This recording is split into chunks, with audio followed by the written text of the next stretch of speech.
Salaamullaahi calaykum. Soo dhawaada saaxiibayaal. Waxaan idin soo gudbinayaa maanta astaamo lagu garto qofka adiga ku jecel.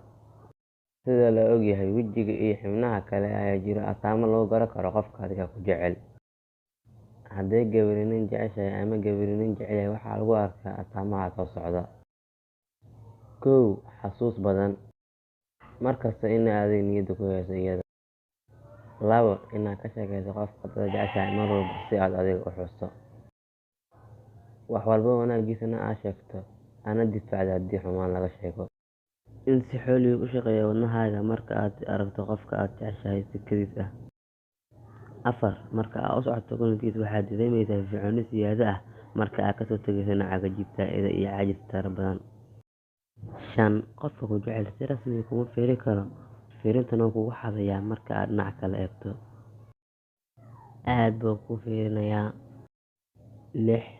Wax kasta oo neceb tahay wuu ka fogaanayaa adiga oo dhihin weliba ka fogow. 7. Wuxuu jecel yahay dadka aad adiga jeceshahay inuu ixtiraamo, waxa aad jeceshahayna inuu jeclaado.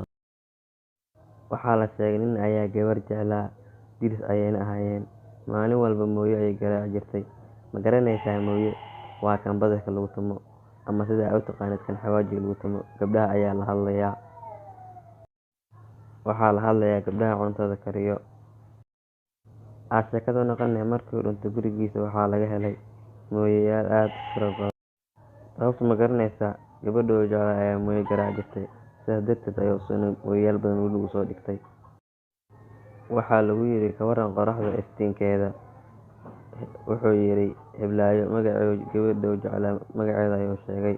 Markii ay gurigeeda qabato ayay aad u iftiin badan tahay.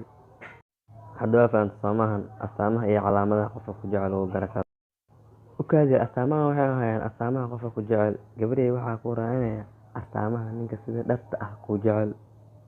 Ninka ku jecel sida lagu ogaado rumaantii way fara badan yihiin, balse waxaa jira astaamo aas-aas u ah sida lagu ogaado. Iyo mid kale oo jacaylkiisu dhaafsiisan afka oo keliya. Ninka ku jecel astaamahan aad ku arki doontaa. 1. Waqti kugu filan ayuu ku siiyaa. Qof la jecel yahayna waqti looma waayo. Qofka la jecel yahay lagama mashquulo duruuf kasta oo lagu jiro. 2. Shukaansigiisu horu socod ayuu leeyahay. 3. Hadallada uu ku hadlayo waa hadallo ixtiraam leh oo kooban, sida uu ilaaliyo sharaftaada. 4. Marka uu kuu sheekaynayo, hadalladiisu way xadidan yihiin, mana hadal badno. Kama helaysid kala hadlid iyo faan. 5. Markii aad ka xanaaqdo, xataa haddii aad adiga qaldan tahay, wuu ku dejiyaa. 6. Kama dhergo sheekadaada, waqtigaagana xisaabin maayo, mana dareemayo caajis iyo culays intuu adiga kula joogo.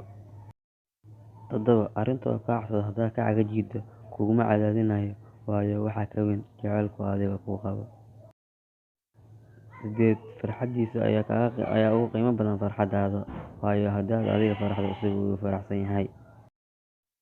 9. Wax kasta oo aad jeceshahay wuu kula jecel yahay, waayo qalbigiisa ayaa u soo janjeera dhankaaga. 10. Waa farxadda iyo murugada qofka la qaybsada, mar walbana waa qof ku garab taagan. Haddaba garata ma astaamaha ninka sida dhabta ah kuu jecel. Waxaan kuu rajeynayaa inaad noqoto qof la jecel yahay weligiis aan la nacin.